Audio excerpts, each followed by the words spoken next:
کبھی 1 روپے کے لیے کسی سرکاری دربار میں نہیں گئے ہیں، وہ 1 روپے لینے کے لیے بھی نہ کسی سے ملے ہیں. جب ملے ان کو تبلیغ کرنے کے لیے ملے ہیں، وہ مبلغ ہیں، دائی ہیں. اور یہ جتنے لوگ اعتراض کر رہے ہوتے ہیں نا، خود ان کا ذرا سا بھی کام ہونا تو پھر دیکھو یہ کیسے درباری بنتے ہیں. یہ تو جس کو باپ سے دولت ملی ہے اس کو بھی چین سے نہیں جینے دیتے. باقی کوئی اعتراض ہے کرو. ہاں کچھ یہ ضرور ہے کہ ایسے مشہور لوگوں کو بعض دفعہ کچھ دائیں بائیں لوگ کیش کرا رہے ہوتے ہیں. دائیں بائیں کچھ لوگ ایسے ہوتے ہیں جو ان کے نام کو استعمال کر رہے ہوتے ہیں. تو وہ ٹھیک کا مطلب یہ نہیں کہ ان کے دائیں بائیں کوئی بھی ہوگا وہ بھی 100% ٹھیک ہی ہوگا. بہت ہم نے بھی اپنے ساتھ دیکھا ہے. ہم تو اتنے بڑے آدمی ہیں نہیں، لیکن ہمارے نام کے منجن لوگ بیچ رہے ہوتے ہیں. ہمارے نام پہ کیا کیا 2 نمبریاں ہو رہی ہوتی ہیں. لیکن مولانا کو ہم ذاتی طور پہ جانتے ہیں، سخاوت کا دریا ہے، غریبوں کے لیے، مساکین کے لیے. اخلاق ان کے دیکھو یار، اتنا حوصلہ، اتنی برداشت میرے اندر تو نہیں ہے. صحیح بتا دو. عبادت گزار ہیں، تہجد گزار ہیں تو، لیکن طنز دیکھو. ہر دوسرا آدمی مالداروں سے ملتے ہیں، غریبوں سے نہیں ملتے. تم نے ملتے ہوئے دیکھا ہے ان کو؟ غریبوں سے ملتے ہیں کہ نہیں ملتے؟ ان کی ویڈیوز آ جاتی ہیں جب دولت مندوں سے مل رہے ہوتے ہیں. ٹماٹر والے سے ملتے ہیں تو کوئی ویڈیو نہیں بنا رہا ہوتا، کیونکہ پروگراموں میں ویڈیوز بنتی ہے نا، ہر جگہ تھوڑی ویڈیو بنتی ہے. ہیجڑوں پہ محنت کریں تو یہ ان کا حوصلہ ہے. کہتے ہیں دیکھو ہیجڑوں کے پیچھے پڑے ہوئے ہیں. یار تم جاؤ 2-4 منٹ کسی ہیجڑے کے ساتھ بیٹھ کے تبلیغ کرو، اس کو تمہیں اندازہ ہو جائے گا. تو بس کر دو منفی باتیں پھیلانا، بس کر دو. اور پتہ ہے یہ منفیت بار بار وہ بھی برا، وہ بھی برا، وہ بھی برا، وہ بھی ایسا، سب خراب ہیں، یہ صحیح ہیں 4-6 آدمی بس دنیا میں جو کمنٹس کر رہے ہوتے ہیں نیچے.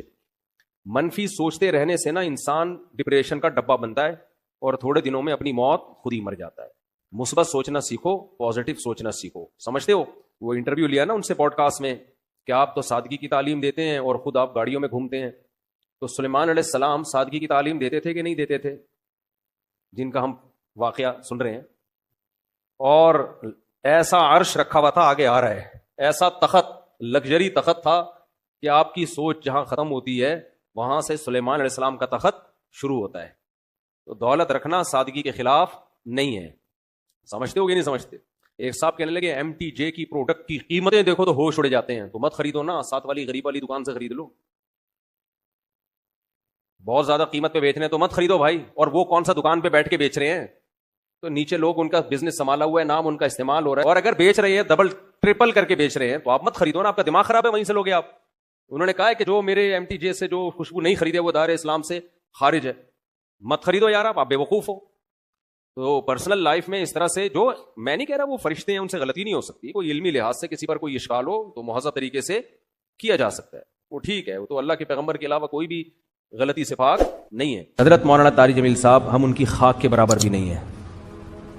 ان سے اللہ نے جو ہدایت کا کام لیا اس کا 10واں حصہ بھی ہم نہیں کر سکے. بہت بڑے بزرگ ہیں، لیکن کوئی کتنا بھی بڑا عالم ہو اس سے مسٹیک ہو سکتی ہے. حضرت سے یہ غلطی ہوئی ہے کہ انہوں نے ایک بھری محفل میں یہ بتایا کہ گاؤں میں ایک عورت کے 10 بچے تھے، تو میں نے اس عورت کو مشورہ دیا کہ آپریشن کر لو. چونکہ یہ ایک نجی مجلس میں بات ہوتی تو پھر تو میری کیا اوقات ان کے سامنے کہ میں ان کو غلطی پر تنبیہ کروں، میری تو کوئی اوقات نہیں ہے. لیکن چونکہ ایک بھری محفل میں بات ہوئی ہے اور ان کی ایک بڑی ویلیو ہے، اہمیت ہے، بہت سے لوگ ان کے اس تبصرے سے، بہت سی عورتیں وہ مس گائیڈ ہو سکتی ہیں اور وہ آپریشن کرا سکتی ہیں کہ بچہ آئندہ نہ ہو. تو حضرت سے یہ خطا ہوئی ہے اور ہر آدمی سے ہو سکتی ہے خطا.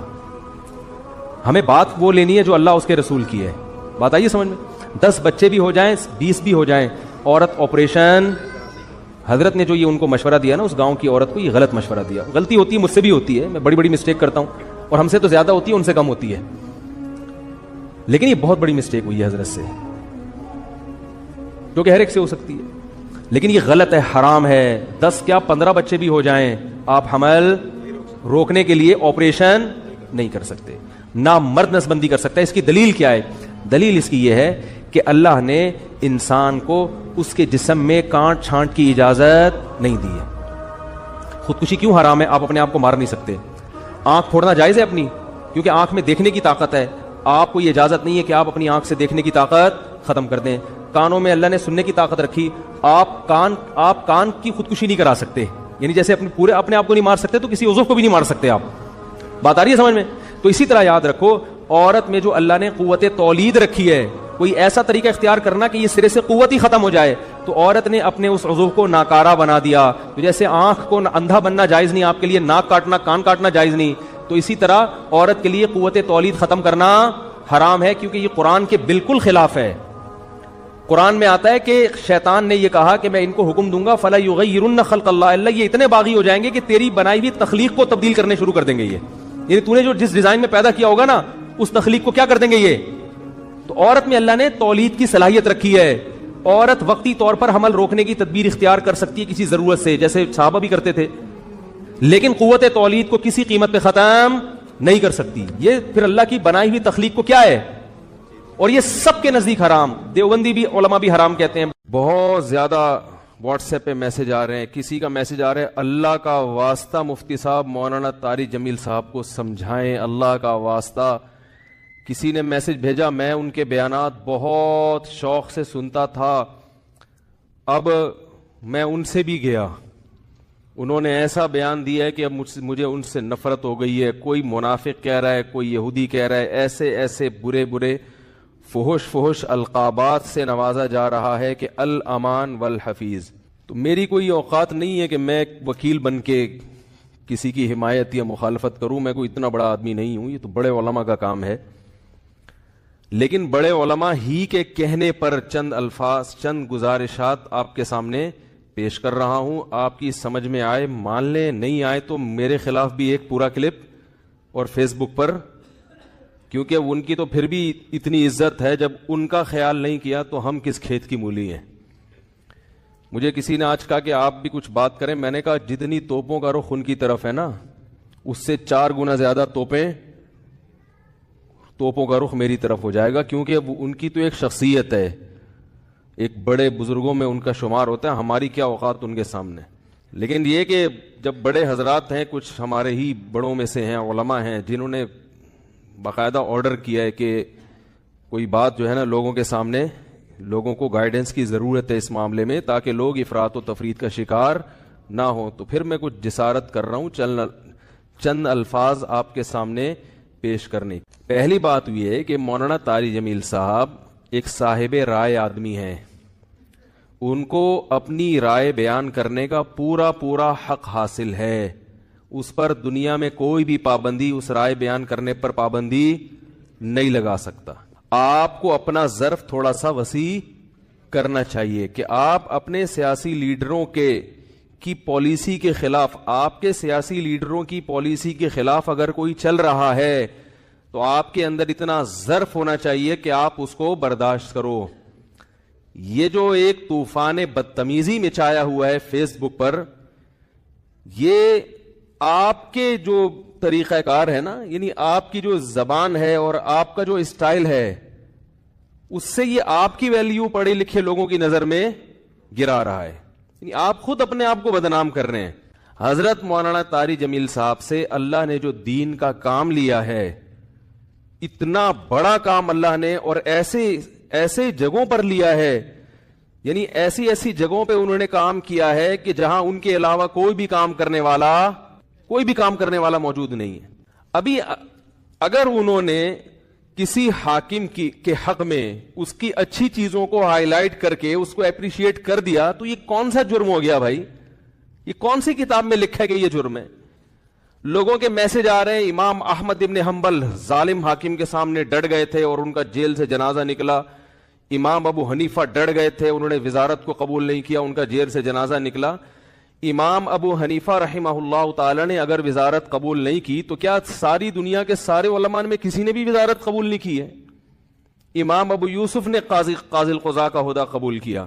امام احمد ابن حنبل رحمہ اللہ تعالی جو اس حاکم کے سامنے ڈٹ گئے تھے، وہ اس بیس پہ نہیں ڈٹے تھے کہ وہ ان کا کوئی ذاتی رنجش تھی یا کوئی مسئلہ تھا. امام احمد ابن حنبل کو حاکم وقت مجبور کر رہا تھا کہ اس کی مرضی کا فتویٰ دیں. بات آ رہی ہے سمجھ میں؟ اس وقت کا جو خلیفہ تھا اس کی رائے یہ تھی کہ قرآن مجید اللہ کی مخلوق ہے، اللہ کی صفت نہیں ہے. امام احمد ابن حنبل کی رائے یہ تھی کہ قرآن اللہ کی صفت ہے، اور یہی اہل سنت کا عقیدہ تھا. حاکم وقت گن پوائنٹ پہ مجبور کر رہا تھا کہ آپ وہی فتویٰ دیں جو میں دیتا ہوں، کیونکہ لوگ آپ کو سنتے ہیں. اگر کوئی حاکم کسی مفتی کو، کسی عالم کو مجبور کرے کہ جو میں رائے رکھتا ہوں آپ کو اسی پہ فتویٰ دینا پڑے گا، پھر کسی عالم مفتی کے لیے جائز نہیں ہے کہ وہ اپنے فتوے کو حاکم کے کہنے سے تبدیل کرے. یعنی حکومت کی اس قسم کی چاپلوسی کیا ہے؟ بولو نا بھائی، ناجائز ہے.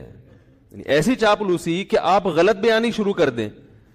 حضرت مولانا طارق جمیل صاحب نے یہ جو کلپ ہے جس میں عمران خان کی حمایت کی ہے انہوں نے، میں نے بار بار سنا اس کلپ کو، اس میں کہیں بھی ایسا نہیں ہے کہ کسی غلط بات میں عمران خان کی انہوں نے کیا کی ہو. لوگ کہہ رہے ہیں کہ عمران خان کی ابھی اسمبلی نے شراب کا بل پاس نہیں کیا تو مولانا نے اس کی مخالفت کیوں نہیں کی. تو مولانا حمایت بھی تو نہیں کی نا. نہیں یار میرا خیال ہے بات، اگر مولانا اس کی حمایت کرتے کہ عمران خان اتنا اچھا آدمی، دیکھو اس کی اسمبلی میں شراب پر بل پیش ہوا اور وہ پاس نہیں ہوا، کتنا اچھا آدمی ہے، ماشاءاللہ ماشاءاللہ بہت زبردست کام ہو گیا، تو آپ کہتے یار یہ تو حکومت کی بالکل حمایت کر رہے ہیں. رہا یہ مسئلہ، ممکن ہے آپ یہ کہہ سکتے ہیں، پہلی بات تو میں ایک بات بتا دوں، مولانا طارق جمیل صاحب نے جو عمران خان کی حمایت کی ہے تو یہ پی ٹی آئی کی حمایت نہیں ہے، نہ پی ٹی آئی کی حمایت ہے نہ پی ٹی آئی کی مخالفت ہے. مولانا ان چیزوں میں نہیں پڑتے اور اب تک انہوں نے اپنا دامن ان چیزوں سے بچا کے رکھا ہوا ہے. اور میری رائے میں اگر وہ پی ٹی آئی کو برحق سمجھتے ہیں تو پی ٹی آئی کا نام لے کے بھی حمایت کر دیں. تو اگر آپ کو اس سے